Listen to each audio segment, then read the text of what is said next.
বিকট ভয়ঙ্কর ট্রাম্পিট, এই সাইরেনে ফু দেয়া হবে। প্রথম ফু দেওয়ার সাথে সাথেই লন্ডভন্ড হয়ে যাবে। এই ইসরাফিলকে তৈরি করা হয়েছে শুধুমাত্র কেবলমাত্র 3টা ফু দেওয়ার জন্য। চিল্লায় বলতে হবে কয়টা? 3টা। এই ফেরেশতার আর কোনো কাজ নাই। তার আর কোনো কাজ আছে? ঠিক যে মুহূর্তে, এখন আমার ঘড়িতে বাজে 9:50, রাত 9:50, ঠিক এই মুহূর্তে যখন আমরা তাফসীর শুনছি, ঠিক এই মুহূর্তেও ইসরাফিল ফেরেশতা সিংহাটাকে 2 ঠোঁটের মধ্যে লাগিয়ে আল্লাহর আরশের দিকে তাকিয়ে আছে। ওই যে সৃষ্টির শুরু থেকে তাকিয়ে আছে, আজ অবধি তাকিয়ে আছে। যখনই গ্রিন সিগন্যাল আসবে, মুহূর্তেই শুরু হয়ে যাবে আল কারিআ মাল ওয়া মা আদরাকা মাল। আল্লাহ বললেন সে আওয়াজটা হবে বড্ড ভয়ঙ্কর।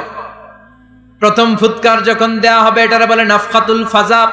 দুনিয়ার সব মানুষগুলো অবাক হয়ে যাবে, পুরো পৃথিবীটা কেঁপে উঠবে, পৃথিবীর বিল্ডিং গুলো দুমড়ে মুচড়ে পড়বে, পৃথিবীর বড় বড় যত পাহাড়গুলো আছে তুলার মতো বাতাসে পাহাড়গুলো ধুলিত হতে থাকবে।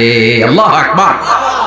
আল্লাহ বললেন ইয়াউমা ইয়াকুনুন নাসু কাল ফারাশিল মাবথুস ওয়া তাকুনুল জিবালু কাল আহিনিল মানফুশ। সেদিন মানুষগুলো বিক্ষিপ্ত পতঙ্গের মতো নিক্ষিপ্ত হবে যখন আল কারিআ, এই বিকট আওয়াজটা হবে। শুনতেছেন? মনোযোগ আছে? কথা বুঝতে সমস্যা হচ্ছে না তো? 3টা ফুৎকার। কয়টা? প্রথম ফুৎকার দেওয়ার সাথে সাথে মানুষগুলো বিক্ষিপ্ত পতঙ্গের মতো নিক্ষিপ্ত হবে। এই যে আরামসে বসে আছি, তখন আর বসে থাকা যাবে না। কে ধাক্কা খেয়ে কই চলে যাব টেরই পাওয়া যাবে না।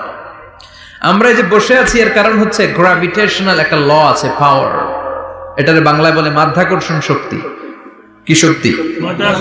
কথা বলেন। কে আবিষ্কার করছে এটা? হ্যাঁ, কে? বিজ্ঞানী নিউটন, আইজাক নিউটন আবিষ্কার করেছে। আপেলকে সে নিচে পড়তে দেখে গবেষণা করে পেয়েছে গ্র্যাভিটেশনাল পাওয়ার। ওইটা থাকার কারণে পৃথিবীর সেন্টার সবকিছুকে নিচের দিকে টানে, নিজের দিকে টানে, ফলে আমরা বসে আছি।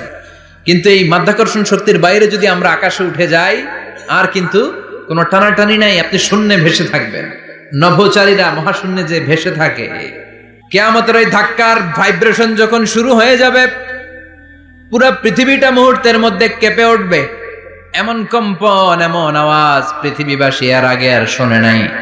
একটা ধাক্কার চোটে মানুষগুলো ছিটকে কে যেন কই পড়ে যাবে, কেউ টের পাবে না।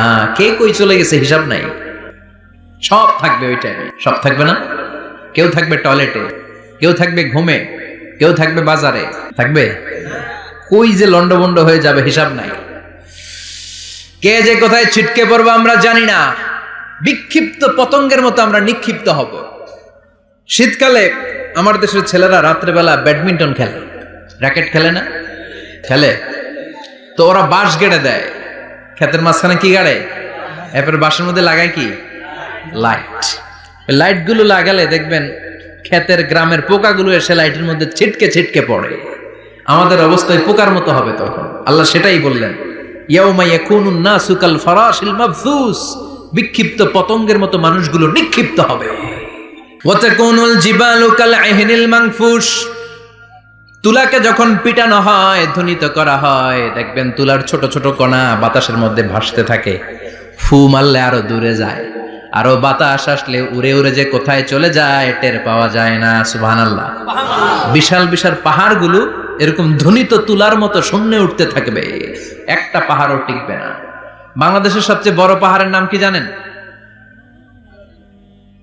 তাজিংডং পর্বত। কিন্তু সবচেয়ে বড় পাহাড় হচ্ছে গারো পাহাড়, ময়মনসিংহের।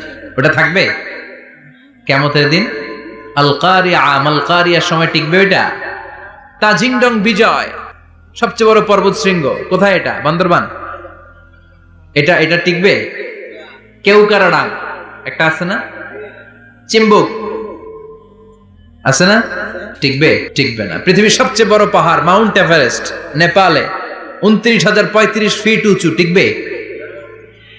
ইউরোপের সবচেয়ে বড় পাহাড় আল্পস পর্বতমালা, টিকবে না। আমেরিকার সবচেয়ে বড় পাহাড় আলাস্কা পর্বতমালা, টিকবে না। আরব বিশ্বে বিশাল একটা মাউন্টেন রেঞ্জ আছে, ওইটার নাম তুর পাহাড়, ওইটাও টিকবে না। একটা পাহাড়ও থাকবে না। পাহাড়গুলো ভেঙে দুমড়ে মুচড়ে তুলার মতো ধ্বনিত হতে থাকবে, চিৎকার করে পড়েন আল্লাহু আকবার। এই যে 5 তলা 7 তলা 10 তলা দেদারসে টাওয়ার উঠতে শুরু করেছে, বিল্ডিং বাড়তে শুরু করেছে। কিয়ামত যখন শুরু হবে, আল কারিয়া যখন শুরু হয়ে যাবে, রব্বুল আলামিন পুরো পৃথিবীটারে ধরে একটা ঝাঁকুনি মারবে। ওই ঝাঁকুনির চুটে 8 তলা 10 তলা বিল্ডিং গুলো টিকবে নাকি? 30 তলা 50 তলা হলে তো আর ভাঙবে না। বুর্জ আল খলিফা ভাঙবে না। দুবাইয়ের বুর্জ আল খলিফা সবচেয়ে উঁচু টাওয়ার, এটা কিংডম টাওয়ার, এটা নাকি আরো উঁচু হবে, 1000 মিটার উঁচু হবে। তাইপেডাং 101, মালয়েশিয়ার Petronas twin tower, Shanghai tower, কাবা ঘরের পাশে বুর্জ আল খলিফা, যেটা সবাই বলে জমজম টাওয়ার, টিকবে? কথা বলেন টিকবে? আল্লাহ বললেন ইযা জুলজিলাতিল আরদু জিলজালাহা ওয়া আখরাজাতিল আরদু আসকালাহা ইযা রুজ্জাতিল আরদু রাজ্জান ওয়া বুসাতিল জিবালু বাসসা। সেদিন পৃথিবীটারে কাঁপিয়ে দেয়া হবে, পুরো পৃথিবী নড়ে চড়ে উঠবে, টাওয়ারগুলো ভেঙে খান খান, পাহাড়গুলো ভেঙে দুমড়ে মুচড়ে যাবে, মানুষগুলো বিক্ষিপ্ত পতঙ্গের মতো নিক্ষিপ্ত হবে, সাগরের পানির মাঝখানে দাউ দাউ দাউ দাউ দাউ দাউ করে আগুন জ্বলতে শুরু করে দিবে।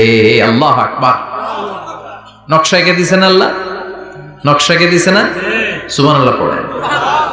আবার আল্লাহ বললেন ফাইযা বারিকাল বাসারু ওয়া খাসাফাল কামারু ওয়া জুমিআশ শামসু ওয়াল কামারু ইয়াকুলুল ইনসানু আইনাল মাফার। সেদিন মানুষের চোখ হবে ছানা বড়া, চন্দ্র সূর্যে কোনো আলো থাকবে না, মানুষগুলো দিক বিদিক পাগলের মতো দৌড়াবে, সবার মুখে এক কথা, পালাবো কই? পালানোর জায়গা আছে নাকি? শুধু বাংলাদেশের এই সাইডটাতেই কিয়ামত হবে, সৌদিতে আর হবে না। সুবহানাল্লাহ কইবেন না? ইসলামের বৈশিষ্ট্য হচ্ছে চারা বীজের মতো। চারা বীজ তো আপনারা চিনবেন, নিমসারের মানুষ। বীজ, ইসলাম হচ্ছে বীজের মতো। ইসলামের শত্রুরা ইসলামকে মাটিতে গেড়ে দিতে চায়, কিন্তু ইসলাম হচ্ছে বীজের মতো, চারা বীজ। চারা বীজ মাটিতে গেড়ে দিলে কি হয়? কথা কন। আরো গজিয়ে ওঠে, মাটি ফেড়ে উপরের দিকে উঠে, চিৎকার করে বলেন ঠিক কি না? ইসলাম হচ্ছে টিউবের মতো। টিউব, পুকুরে যারা নতুন সাঁতার কাটতে যায়, ডুবে যাতে মারা না যায়, টিউব নিয়ে সাগরের মধ্যে নামে। এই টিউবকে যত আপনি পানির নিচে ডুবাতে চাইবেন, টিউব আর উপরের দিকে ভেসে ভেসে উঠে। সুবহানাল্লাহ পড়ে। ইসলামরে তো ওরা চিনে নাই। ইসলাম হচ্ছে চারা বীজের মতো, ইসলাম হচ্ছে টায়ারের টিউবের মতো। এটার যতই নিচের দিকে নামাইতে যায়, এটার বৈশিষ্ট্য হচ্ছে এটার ধাক্কা মারলে এটার উপরের দিকে ওঠে। সুবহানাল্লাহ কইবেন না? গোটা বিশ্বব্যাপী আজকে ইসলামের গণজোয়ার, হাজার হাজার লোক কালিমা পড়ে মুসলমান হচ্ছে। গত কিছুদিন আগে আফ্রিকাতে এক লোক এক গ্রামের কয়েক হাজার মানুষকে এক ময়দানে দাঁড় করিয়ে একসাথে শাহাদাতের বাণী পাঠ করিয়ে মুসলমান বানায় ফেলছে। এই আফ্রিকার বুকে এতদিন আমেরিকার কাজ ছিল, এটারে বলে Tansir, Christian missionary. Lakh lakh dollar দিয়ে আফ্রিকার দেশগুলোর মধ্যে গরিব গরিব মুসলমানগুলোরে তারা নাসারা বানাতো। এই বিষয়টা যখন মুসলিম স্কলারদের নজরে এলো, এখন গোটা বিশ্বের সব মুসলিম স্কলাররা আফ্রিকায় যে ইসলামের দাওয়াতকে প্রচার করে দিচ্ছে। গ্রামকে গ্রাম খ্রিস্টান সম্প্রদায় লা ইলাহা ইল্লাল্লাহ মুহাম্মাদুর রাসূলুল্লাহ